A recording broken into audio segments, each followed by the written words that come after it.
Hello everybody. I'm gonna try something different.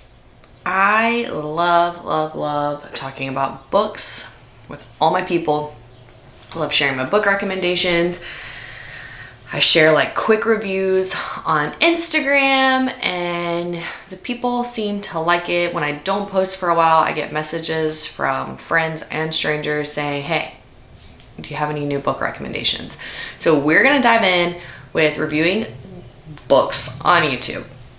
I am gonna start this off though with reviewing the books I have read so far in 2024. Finished book 25, we're on a roll. I think we're like 1 or 2 books ahead of schedule technically.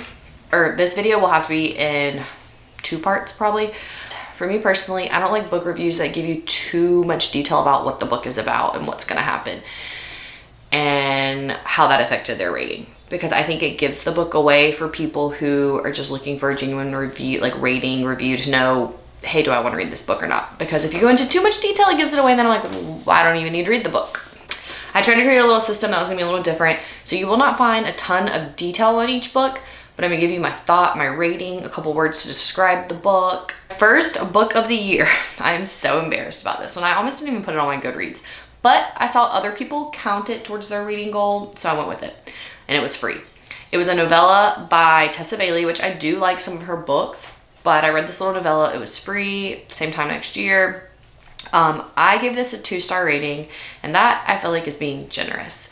I did not enjoy this book. This was a rom-com novella, like I said, and if I had to pick a couple words to like describe this, a few words, obviously novella, it's short. It's raunchy and hockey. Next book of the year was actually a 5-star read for me, or like 4.75. And this is Before We Were Yours by Lisa Wingate.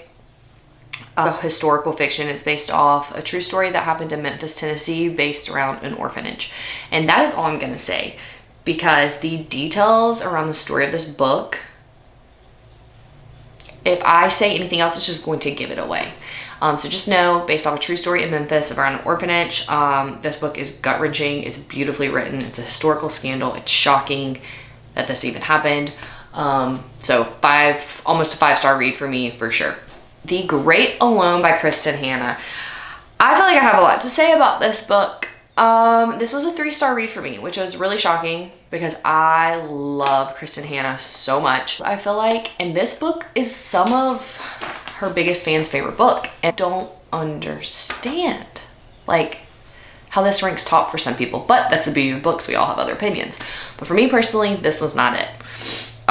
She still is a great storyteller. It's a great idea and concept what this book is about, but like myself, long-winded. There were so many parts where I just wanted the book to end. Every time you thought we got to a good place, you're like, this book could really end here. It just kept going. This book could end here. It just kept going. And if I had to, the detail was so repetitive. So this is an exact example, but a pretty close example. I want to say there's like so many moments where it was a cold, sunny morning in which she stood outside in the cold and the sun was shining because it was a sunny, cold morning, and the cold was there and the sun was there, and I was like, we get it.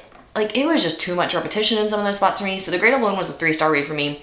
But if I had to, this is like a coming-of-age fiction, a historical fiction in a sense. But my words for this one are repetitive, Alaska, and a crazy, forging conspiracy theory family. So quick backstory, because I said I don't want to go into too much detail, but it is a dad who's a veteran from war, and he just honestly snaps and goes a little cuckoo, moves his family to Alaska to try to live off the land, and a lot unfolds from there. The next book was The Long Game by Elena Armas.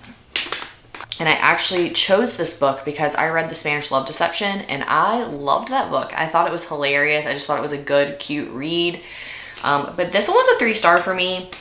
It's a rom-com, and it was just kind of flat. I feel like the characters didn't have a lot of personality. It was a lot of rom-coms do have predictable moments. Obviously, that's why a lot of us like them. But this was just too much. A girl's dad sends her out to save a soccer team in a small town in North Carolina, and it happens to be an ex-pro player coaching the team. So you can imagine what happens from there and how the story gets started, and it's kind of like an enemies to lovers situation. All right, so my next book was by Jodi Picoult, Small Great Things. This was like 4.25 star read for me. It was very beautiful. It was so good. This was another historical fiction book about a nurse who really experiences some discrimination and white supremacist. I do think this book needs a trigger warning, which she probably gives in the book. I don't remember, because there is infant loss. And yeah, that's all I want to say because I don't want to give more away, but it's a historical fiction. Like I said, it's discrimination, there's loss, and there's just a lot of compassion in this book. It is a very beautiful read. She's a great author, and that one got over 4 stars for me. All right, my next book was a 5-star read, and this one is a Kristin Hannah book. This was a very highly anticipated book of the year. I was waiting for this book. I think it came out in February. I was counting down. I was so excited, as many were. And that was The Woman. This is a 5-star read for me. I don't know if I already said that. It's historical fiction based off the Vietnam War. But instead of us following soldiers and vets who fought, I mean, you do get a little of that, don't get me wrong. This is actually based around the nurses who served in Vietnam and their journey there, how they were treated there, how they were treated back home. And it followed, the main character is a girl whose brother gets sent to Vietnam, and so she decides to enlist in the war as a nurse, and the story unravels from there.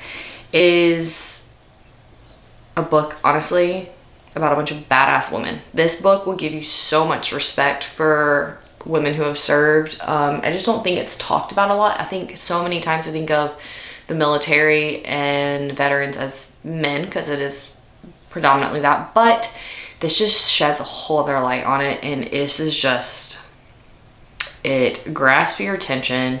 It gets all the emotions. Like, you are happy, you are angry, you're sad. Like, oh, she just does such a good job of pulling all the emotions out of you. This was a great book, 5 stars. I highly recommend it, and I think everyone should read it to get a sense of perspective on other things. She is the author of The Nightingale, which is one of my top 4 books of all times, as many people's, and I actually just had my husband read it, and he was in tears by the end. He was like, I cannot believe how good that book was. And I was like, I told you, it is a must read. And so now that he's read that book of hers, I want him to read this one because it's another just gotta read it. Okay, our next book is Every Last Secret by A.R. Torr. I think her name is Alexandra Torr. This was a 3.5 star for me. This is like a suspense domestic thriller. If I had to sum this book up, it's going to be like toxic friendship, jealousy, a woman wanting what she can't have. This was a little too long-winded. Another book that was too long for me, and it just had a flat ending. It's like all this storyline and suspense, and then it was just kind of like bleh at the end. So I mean, it was decent. Got 3.5 stars for me, but it wasn't terrible, it wasn't good, or it wasn't great, so that's why it falls in the middle for me. This girl was envious of what someone else had, and she tried to go after it through fake friendship, and that's what you need to know. You can read the rest. The next 2 I read were by Catherine Walsh, and these were both 3 stars for me. These were rom-coms.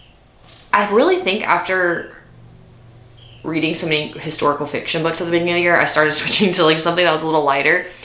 Catherine Walsh, I think I mistaked her for another author that I really enjoyed, and I accidentally clicked her name because their names were very similar, and I was like, this does not feel like the same author. I'm not enjoying this writing at all. It is so cheesy and predictable and kind of lame. I don't know, but I read her twice because I thought I was reading the same author, and I was like, okay, well, let me read another one of her books because maybe I just didn't like this one.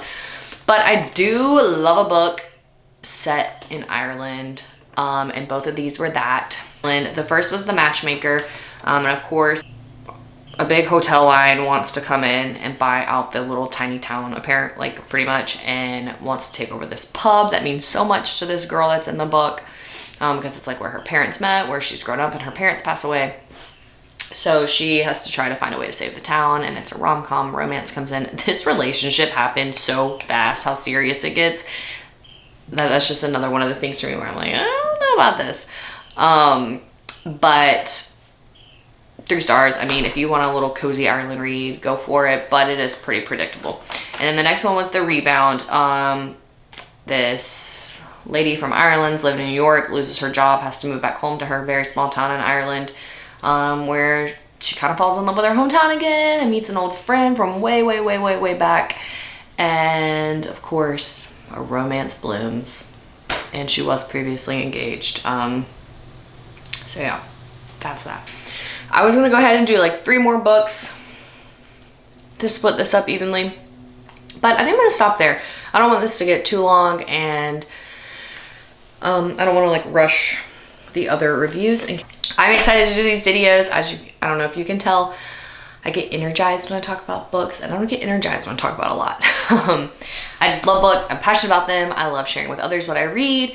So please like this video if you enjoyed these book reviews. Like I said, I know I don't go into too much detail about the storyline because I just personally don't like to give a lot away. So these are like my quick thoughts, my ratings. But yes, if you enjoyed this, please like this video and subscribe below what you've read so far in 2024 that were your tops. And I will see you guys in the next video.